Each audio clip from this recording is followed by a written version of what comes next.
C'est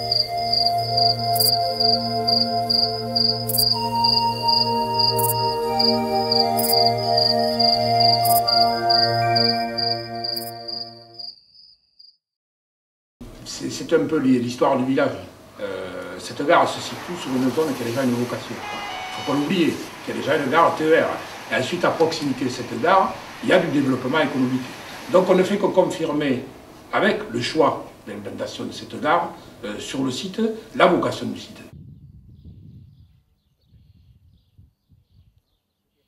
Elle est toute vieille, cette gare.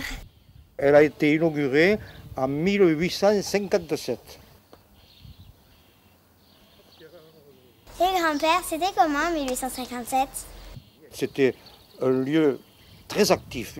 Les gens venaient prendre le train de toute la région. Il y avait les paysans, il y avait des notables, les commerçants, des ouvriers. Tout ce monde venait ici à la gare prendre le train. Voilà.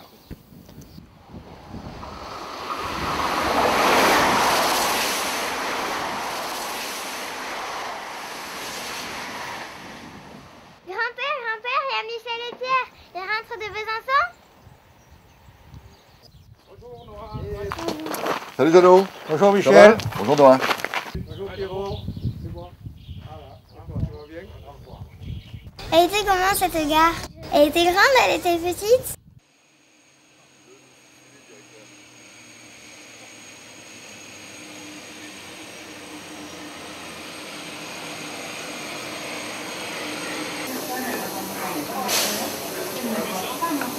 À gauche tout.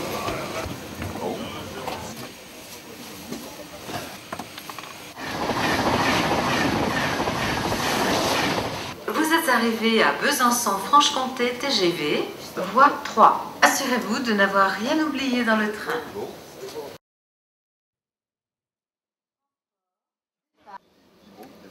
Oui, on a 15 allers-retours par jour qui correspondent au TGV, donc ça fait à peu près une navette par heure. Ben, les gens viennent plus à la gare. On a 27 arrêts TGV par jour. Ça nous a apporté un petit peu sur Paris, mais notamment sur les relations nord-sud. On a des relations directes, notamment sur Montpellier, qu'on n'avait pas auparavant. Donc ça, c'est... On était allé visiter la gare de Reims. Et on s'est beaucoup basé sur ce qu'eux avaient fait, puis on a essayé d'imaginer le pourcentage de clientèle qui allait se transférer tout doucement d'une gare sur l'autre. Ouais. Il y a également des gens qui habitent en périphérie de Besançon, et qui, pour venir à cette gare, maintenant, c'est quand même beaucoup plus facile.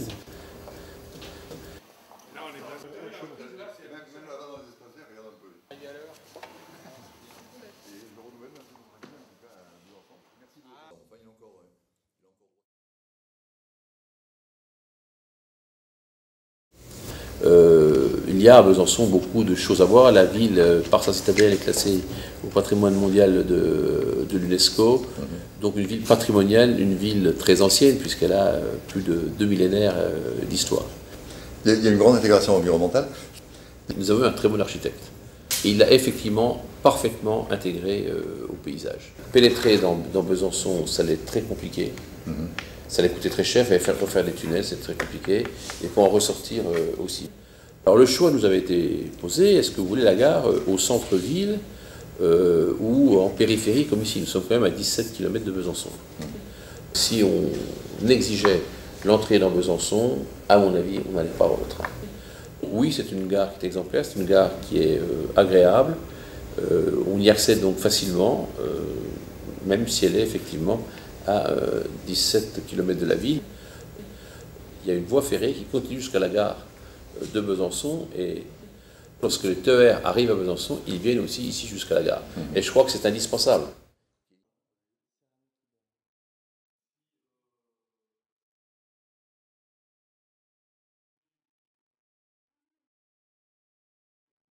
C'est beau, grand-père. C'est sur ce site ici. Pendant des milliers d'années, les hommes y ont vécu. C'était un lieu de rencontre, un lieu de vie, un lieu d'échange.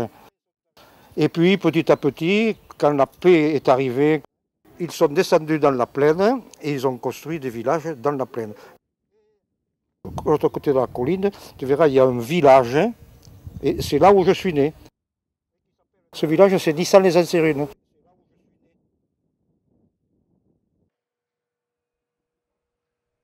Ça le fait rire. Le magnifique site de Minerve et son histoire à Qatar. Il y a l'arrière-pays avec les gorges d'Éric, avec les monts de l'Espinouse, avec le Caroux, d'où on voit la moitié du département. Les projets de création de zones économiques représentent plus de 300 hectares réservés aux entreprises de la région, de toute l'Europe même, qui voudraient venir sur notre secteur. Dans la région, même Languedoc-Roussillon, il y a peu d'espace disponible pour créer des zones d'activité pour faire venir des entreprises.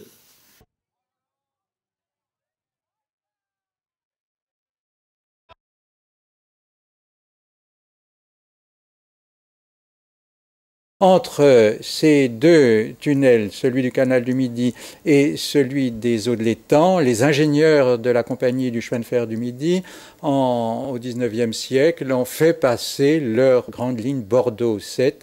Et en surface passe la voie domitienne, la voie romaine la plus ancienne des Gaules, n'est-ce pas? La voie héracléenne sur laquelle s'installe la voie domitienne et qui relie l'Italie à l'Espagne. C'est vrai qu'à cette époque-là, c'est les voies terrestres et maritimes qui sont utilisables. Ce serait aujourd'hui, on serait certainement sur des voies beaucoup plus contemporaines par le train et l'avion, évidemment. La part modale aujourd'hui utilisée, c'est presque 90% la voiture. L'autopartage, c'est en train de monter en France. On se dit, tiens, pourquoi est-ce qu'ensemble, on ne partagerait pas une voiture et qui nous amène à la gare pour prendre le TER, le TGV, etc. La fréquentation du TER va augmenter. Et puis il y a tous les transports urbains, hein, les cars, les bus, etc. Et qu'on se dit qu'à cette occasion-là, on pourrait imaginer aller réorganiser l'ensemble du tissu pour aller chercher les gens avec des bus, avec des transports urbains, etc. Enfin, il y a un élément tout à fait déterminant. Un canal extraordinaire avec des parcours touristiques, etc. Donc il y a aussi une synergie dans l'intermodalité qui est liée à l'évolution de l'activité touristique.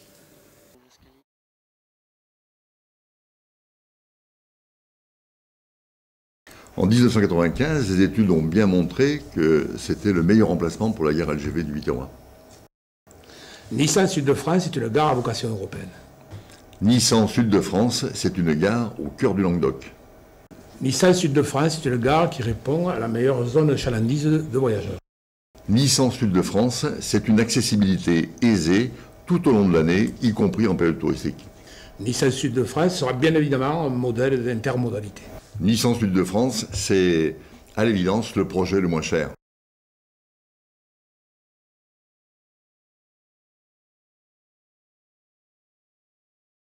C'est évident.